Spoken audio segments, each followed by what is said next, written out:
दुनिया ने ये देखा कि जिस मंच से संचालन हो रहा था वहां पे भारत की और भारत के शब्दों की अहमियत कितनी ज़्यादा थी। भारत की बढ़ती शक्ति ही दुनिया उसकी मुरीद नहीं हो रही है, बल्कि भारत के पकवान भी, क्योंकि अब हम बात भारत के स्वाद की करने वाले हैं। क्योंकि भारत के पकवान भी आज Biden, Sunak, Albanese, Fumio Kishida, Giorgia Meloni जैसे नेताओं के बीच चर्चा का विषय बने रहे। मिलेट से बने स्पेशल थाली, गुलाब जामुन, रसमलाई, जलेबी, G20 के गाला डिनर की ही पूरी दुनिया में चर्चा हो रही है और उस थाली को हम आपके सामने ला रहे हैं।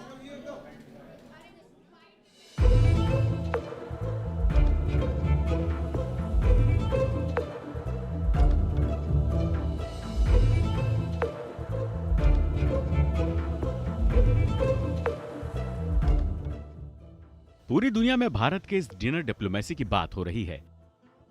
जो Biden, Rishi Sunak, Olaf Scholz, Mohammed bin Zayed, Mohammed bin Salman, Tayyip Erdogan, Giorgia Meloni, Anthony Albanese जैसे दुनिया के बड़े बड़े नेताओं ने शुद्ध शाकाहारी भारतीय व्यंजनों का स्वाद चखा। विदेशी मेहमानों को भारतीय स्वाद हमेशा याद रहे, इसके लिए पिछले कई दिनों से तैयारी चल रही थी और जब डिनर शुरू हुआ तो सभी मेहमान खाने के स्वाद की ही बातें करते नजर आए। मेहमानों को खास तौर पर चांदी के अर्क लगे बर्तन में डिनर परोसा गया। राष्ट्रपति द्रौपदी मुर्मू के इस डिनर प्रोग्राम में भारत के उस संकल्प की झलक भी शामिल थी जो दुनिया से भुखमरी खत्म करने की मुहिम के तौर पर शुरू हुई है। विदेशी मेहमानों के इस डिनर में रागी, ज्वार और बाजरा से बने आइटम को प्रमुख तौर पर रखा गया था। भारत की पहल पर संयुक्त राष्ट्र ने वर्ष 2023 को इंटरनेशनल ईयर ऑफ मिलेट घोषित किया है। बाजरा, ज्वार, कांगनी, रागी जैसी फसल को मिलेट यानी मोटा अनाज कहते हैं। ये पौष्टिक अनाज होते हैं। फाइबर, खनिज और दूसरे जरूरी पोषक तत्वों से भरपूर होते हैं। रागी के लड्डू और जौ की खीर, बाजरा से बने डेजर्ट का भी स्वाद विदेशी मेहमानों ने लिया। मिलेट से बने डिशेस के अलावा G20 के मेहमानों ने भारत के रीजनल टेस्ट का भी स्वाद लिया।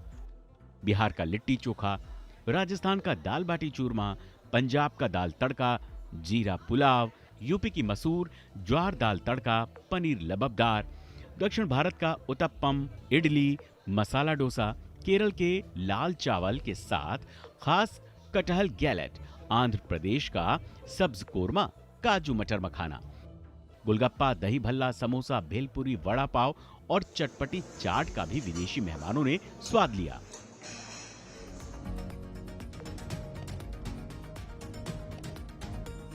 पेय पदार्थों में कश्मीरी कहवा था, फिल्टर कॉफी थी, दार्जिलिंग चाय और पान के स्वाद वाला चॉकलेट भी राष्ट्रपति के विशेष मेहमानों का स्वाद बढ़ा रहे थे। इस रात्रि भोज के लिए तैयार की गई व्यंजन सूची में ऐसे व्यंजन शामिल किए गए हैं जो भारत में मॉनसून के दौरान खाए जाते हैं। ऐसा नहीं था कि इस डिनर में सिर्फ भारतीय व्यंजन, स्टार्टर, मेन कोर्स और पेय पदार्थ थे। थाई और डेनमार्क के व्यंजन भी रखे गए थे। कुकम्बर, वैलीज, कैबेज और डेनमार्क की डेनिस ब्रेड रोल के साथ डेजर्ट में sizzling brownie, hazelnut, cinnamon ice cream और केक भी परोसे गए। भारत ने G20 के इस डिनर डिप्लोमेसी के जरिए दुनिया को मोटे अनाज से भुखमरी दूर करने का मंत्र भी दिया। गरीब देशों को एक अच्छा संदेश भी दिया। मोटा अनाज आज की जरूरत है। इसके जरिए गरीबी से जूझ रहे देशों की न केवल हम मदद कर सकते हैं, बल्कि पौष्टिक और स्वास्थ्य वर्धक चीजों के जरिए आने वाली पीढ़ी को एक सस्ता और सुलभ भोजन उपलब्ध करा सकते हैं। जो तस्वीरें देख रहे थे दरअसल वो भारत के जायके को तो सामने रखा ही जा रहा है, लेकिन इस जायके में खासियत ये भी है कि 500 अलग अलग तरह के व्यंजन हैं। 180 मेहमानों को ये खाना खिलाने के लिए लगभग 2500 स्टाफ इसमें लगे हैं। और उस स्वाद के ज़रिए, क्योंकि थोड़ी देर पहले हमने ही आपको बताया था, एक बार फिर से हम आपको दोहरा रहे हैं कि पेट के ज़रिए जो है ना दिल का रिश्ता अच्छा बनता है। और भारत तो अपने अतिथि को हमेशा भगवान मानता है। हमने यही परंपरा को हमेशा निभाया है। हमने वैसे भी इस थीम में भी देखा है कि वसुधैव कुटुंबकम की नीति के साथ भारत आगे बढ़ रहा है।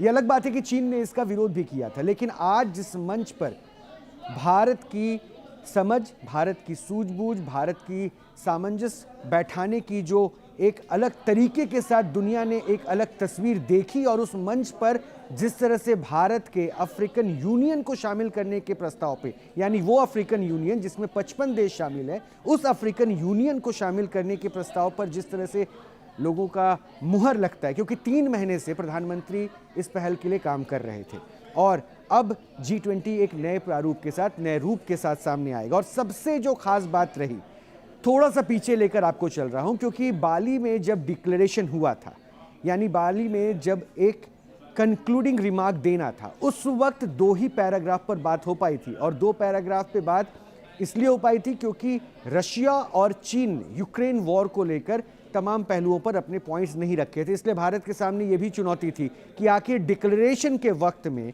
क्या भारत उस मंच को तैयार कर पाएगा जहां पे जितने भी चेहरे हैं वो दिल्ली डिक्लेरेशन में एक साथ आएंगे, क्योंकि G20 वो मंच है जिसमें सहयोग की बात होती है, जिसमें सबको साथ लेकर चलने की बात होती है। और यहाँ पर जिन जिन मुद्दों पर भारत ने पॉइंट रखा, जिन पे फोकस किया, जिन मुद्दों पे उन्होंने चाहा कि दुनिया के ये बड़े देश जो लगभग 85% जनसंख्या को रिप्रेजेंट करते हैं, इकोनॉमी को रिप्रेजेंट करते हैं, इनका रिप्रेजेंटेशन इतना बड़ा है, वो मुल्क कम से कम सामने आए और भारत की उन बिंदुओं पर चर्चा करें, जिसमें एक बड़ी चुनौती जो इंसान के लिए वो है जलवायु परिवर्तन की समस्या से किस तरह से दुनिया को जीरो एमिशन की तरफ बढ़ना है, इस पर भी फोकस किया गया। सिर्फ इतना ही नहीं, जिस नीति का विरोध हो रहा है वो दरअसल हो रहा है छोटे मुल्कों को जो विकास की ओर जा रहे हैं, वैसे मुल्कों को